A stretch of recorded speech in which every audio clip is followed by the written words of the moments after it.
Hello friends, welcome in plus mathematics. आज हम chapter start करेंगे क्वाड्रेटिक इक्वेशन। तो क्वाड्रेटिक इक्वेशन हमारे पास क्या होती है? The quadratic equation is a polynomial equation in a single variable with degree 2। ठीक है, जैसे कोई भी इक्वेशन है सिंगल वेरिएबल हो यानी एक्स हो, पर उसकी जो डिग्री हो वो क्या होनी चाहिए? 2 होनी चाहिए। ठीक है, तो ये हमारे पास क्या है? क्वाड्रेटिक इक्वेशन है। ठीक है, चाहे आप ऐसे भी लिख सकते हो x square plus 3, this is also quadratic equation.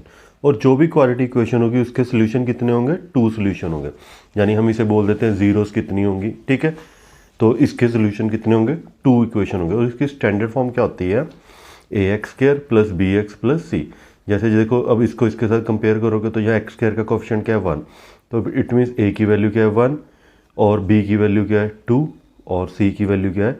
3। तो ये होती है हमारे पास क्वाड्रेटिक इक्वेशन की स्टैंडर्ड फॉर्म। ठीक है, ये याद रखना है।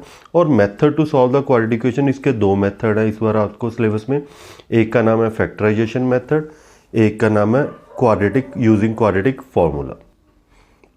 Factorisation method and using the quadratic formula. तो पहले बात करते हैं फैक्टराइजेशन मेथड। एक एग्जांपल लेते हैं और इसे सॉल्व करते हैं।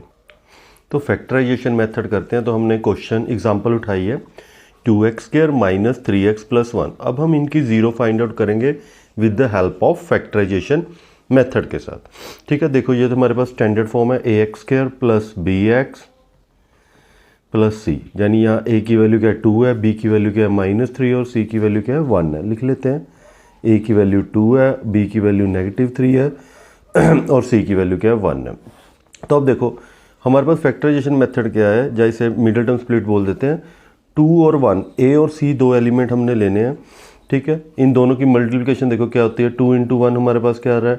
2। ठीक है, और दो नंबर ऐसे लेने हैं जिनकी मल्टीप्लिकेशन तो 2 है और जो b है -3, लेकिन उनका एडिशन क्या है? -3।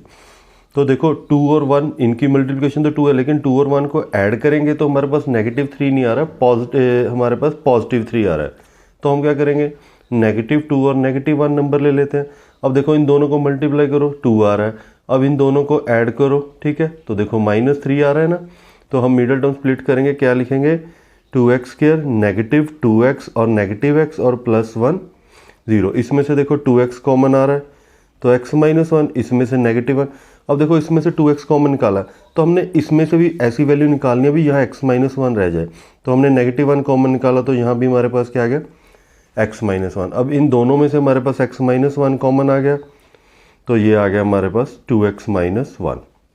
अब बीच में लाइन लगा देंगे। अब हम x की वैल्यू निकालेंगे, तो आगे करेंगे x -1 equal to 0, 2x -1 equal to 0। तो x की वैल्यू 1 आ गई, तो यहाँ x की वैल्यू 1 उधर आके पॉजिटिव और 2 डिवाइड हो जाएगा। तो ये है हमारे पास factorisation method to find the zeros. इसे हम जीरोस भी बोल देते हैं, सोल्यूशन भी बोल देते हैं, जीरोस, सोल्यूशन, ठीक है, या रूट्स एटसेट्रा। ठीक है, तो ये था हमारे पास फैक्टराइजेशन मेथड। क्लियर है? अब बात करते हैं क्वाड्रेटिक फार्मूले की। अब सेकंड टॉपिक है हमारा क्वाड्रेटिक फार्मूला। क्वाड्रेटिक फार्मूला जैसे हमारे पास स्टैंडर्ड फॉर्म है ax square plus bx plus c equal to 0। ठीक है, तो क्वाड्रेटिक फार्मूला हमारे पास x की वैल्यू फाइंड आउट करने का क्या है? क्वाड्रेटिक फार्मूला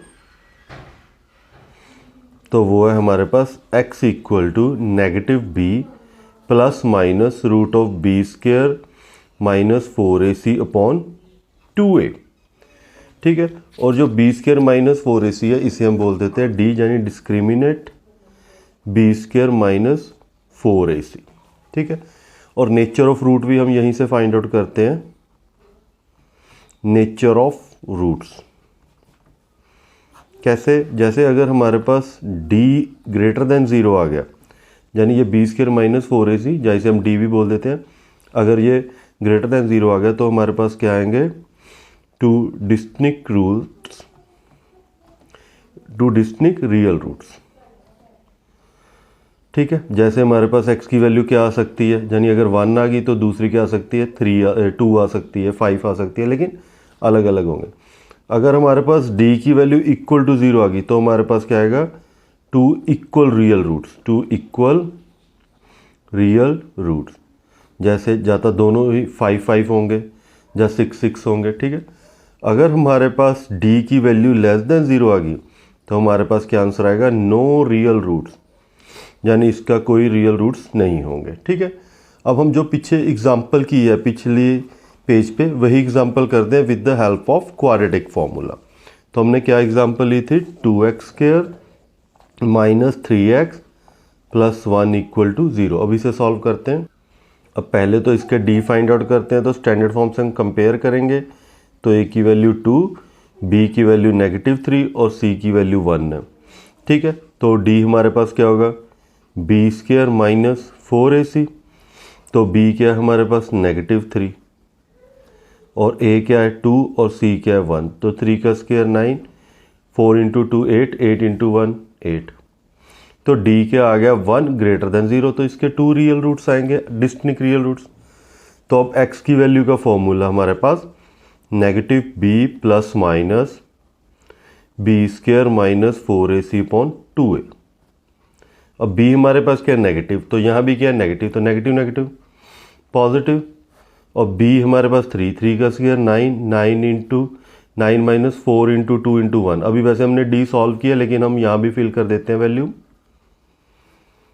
तो यहाँ हमारे पास क्या आ जाएगा 9 माइनस 8 और डिवाइड में 2 इंटू 2 4। तो 3 plus minus 9 minus 8 is 1।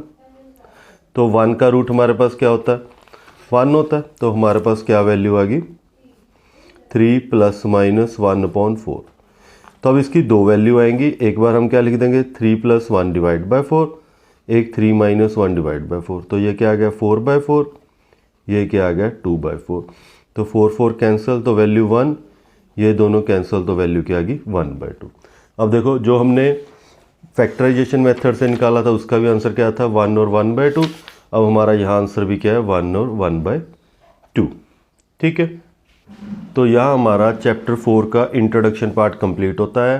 Next video में हम नेक्स्ट एक्सरसाइज पहली एक्सरसाइज से स्टार्ट करेंगे। Thanks for watching and subscribe the channel, share with your friend.